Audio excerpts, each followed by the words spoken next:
I'm back with some more tea. I'm going to pause for reaction. Yeah, let me share this in case I forgot to mention. I did tell you all how close the bride and her mom were. They were actually in business together, all right? And throughout the process, the mom always let me know in some form or fashion just how much she did not like her ex-husband, the father of her children. I'm like, okay, but again, I don't think it's going to have any effect on wedding day because let's be honest, dads, all they got to really do is get you down the aisle, truthful, and maybe give a speech during the reception. But something happened, some type of conversation took place, and now the bride doesn't want to walk with dad. So I asked her, I says, well, what would you like me to do with him? Mom jumps in and says, have him take a seat. I'm going to walk her down the aisle. Whew, okay. These couples, over the 24 years I have been in business, love to throw things at me that I just sometimes don't know how to handle, but I'm going to jump on in head first and try to figure this thing out. So I was like, okay, I'll go talk to him and I'll have him take a seat. So I go out and I let my team know. It's 3 of us there total. And I'm like, ladies, listen, dad isn't going to walk his daughter down the aisle now. We need to get him into the ceremony room. We need to get him seated along with these family members and not cause any type of a ruckus or anything. So I decided that I was going to have my main coordinator go ahead and let dad know. And the plan was we were going to say, hey, dad, all right, the ceremony is about to begin. Let us take you on into the room and have you take a seat. That was how we were going to handle it. We weren't going to say your daughter no longer wants to walk down the aisle with you and all those things, because again, it could get a bit nasty in that type of situation. So we wanted the transition or the change to be as smooth as possible. So I see my coordinator go over to him. His bow tie looks great, by the way. And she escorts him inside of the ceremony space. Now he's looking back, not necessarily at me, but looking back like, what is going on? And the family members are walking with him and they're going in, they're kind of like, well, isn't he supposed to be walking his daughter down the aisle? And you can hear this conversation, this banter going on, but we have to ignore it because we need to get him inside so that we can cue the live musicians to start the ceremony, get everybody lined up. So we get dad into the ceremony space and he's seated. All right. We've got the family seated. Now she comes back out, my coordinator, and she's like, she gives me the thumbs up. So I now get the guys, I get the ladies. Bride and her mom are still sequestered, and we get everybody lined up. I cue the musicians. We're about to start the ceremony. Pause. Here comes a family member literally down the center of my aisle. I need to speak to the coordinator. I'm at the entrance and I'm like, yeah, how may I help you? We're about to start the ceremony. The music is going. I need you to go ahead and sit down. Can't this wait until after the ceremony starts? She had the nerve to say, no, it cannot.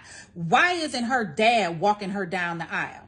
I says, ma'am, I don't know, and I'm not sure what's going on with the family dynamics, but I was instructed to have dad go ahead and take a seat, and I need to now get this ceremony started. So go on ahead, back down and sit down, and let's go forward. She turns around and she says, B-I-T-C-H. I won't say that because this is on YouTube. Now, I know she wasn't talking to me. I know she wasn't, so I didn't even have to react. I think she was talking about somebody else, but I'm going to digress on that one.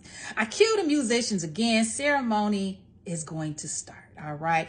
Everybody starts walking in, and we now are at the point in which the bride and her mom are ready to walk down the aisle. We get her train together, her bouquet together, her veil together, and mom is just smiling. She's got her daughter by the arm. Oh, she's happy. All right. And boom, the song comes on and they head on down the aisle.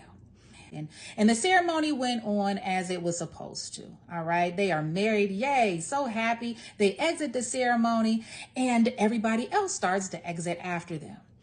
Now, as I shared with you, the wedding ceremony is over and dad is moving through the crowd. Move out the way, move out the way. I need to talk to my daughter. I'm like, oh, wow. So at this point, me and my coordinator are in front of him coming behind us. All right. We are heading towards where all of the wedding party are going to chill for a moment until it's time for them to start taking photographs. And that door has now been shut.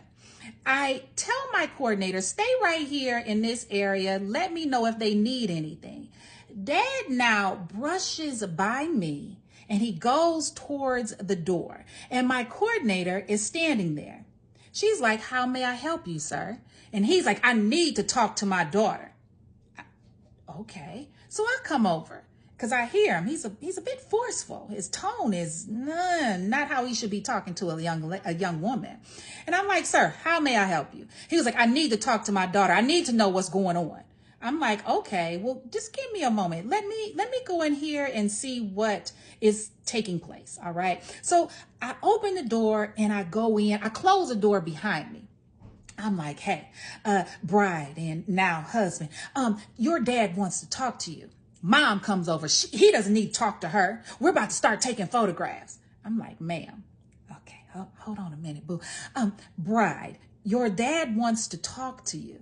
And she is at this point not smiling like a happy bride should be. She's like, I don't want to talk to him. This is not the time. I don't want to talk to him.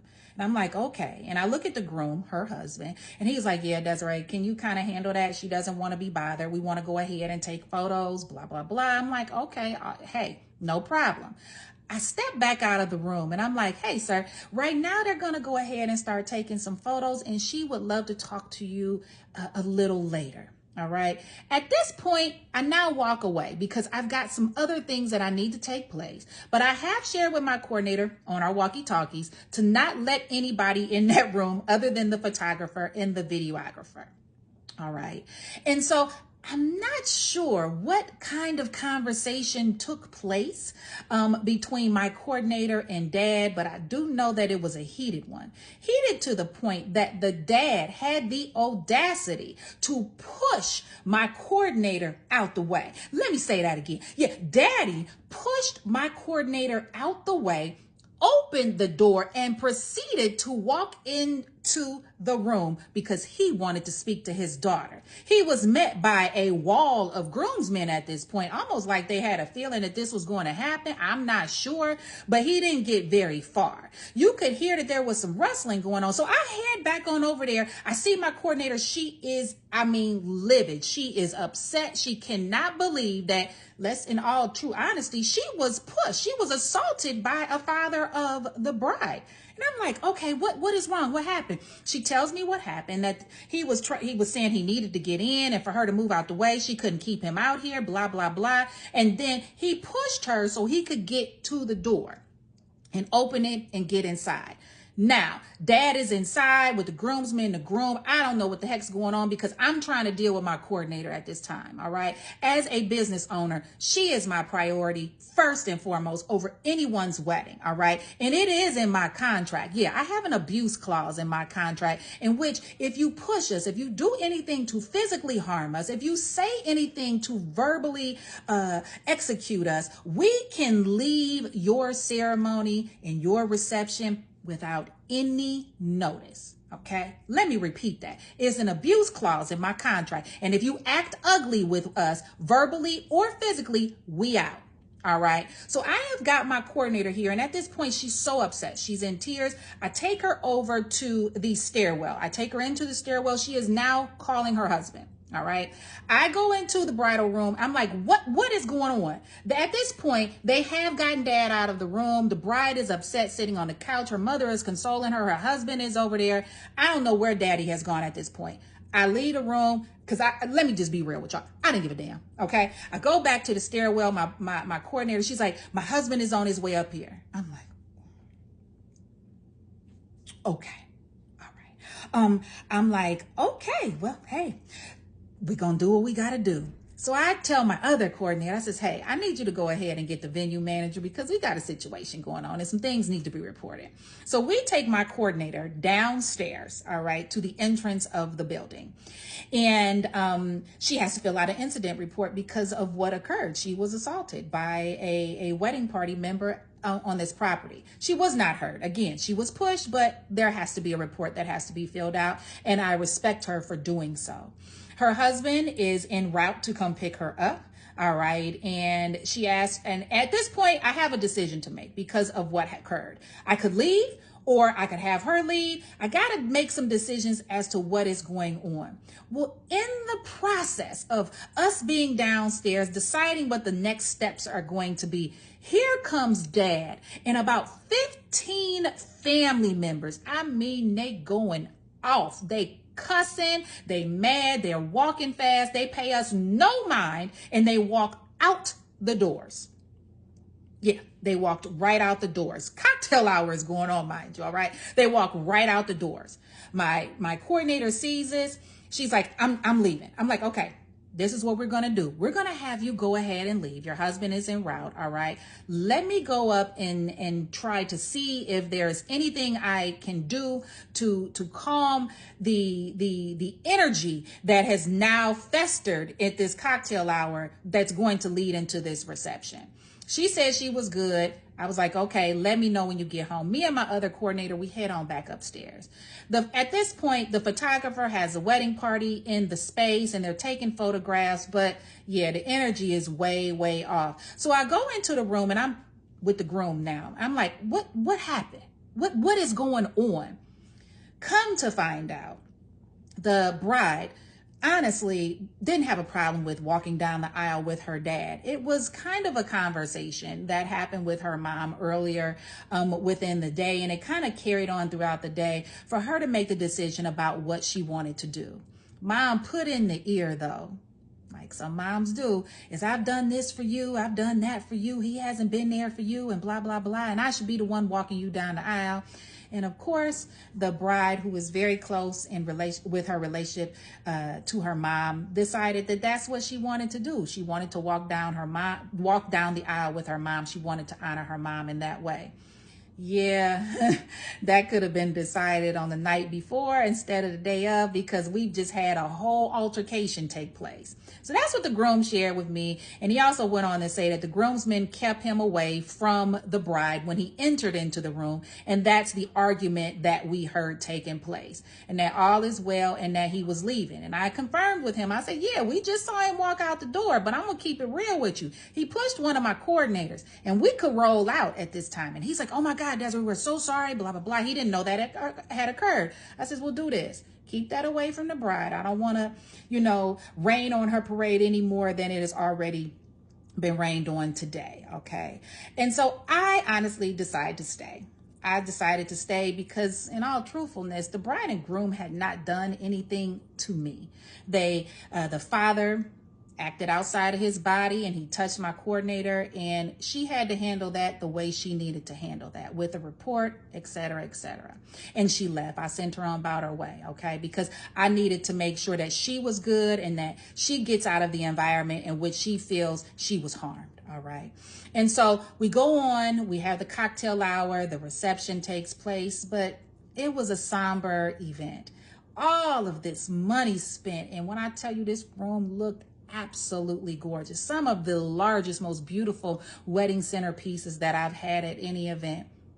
Couldn't shun or shy or cover the fact that there were two beautifully decorated tables with people missing.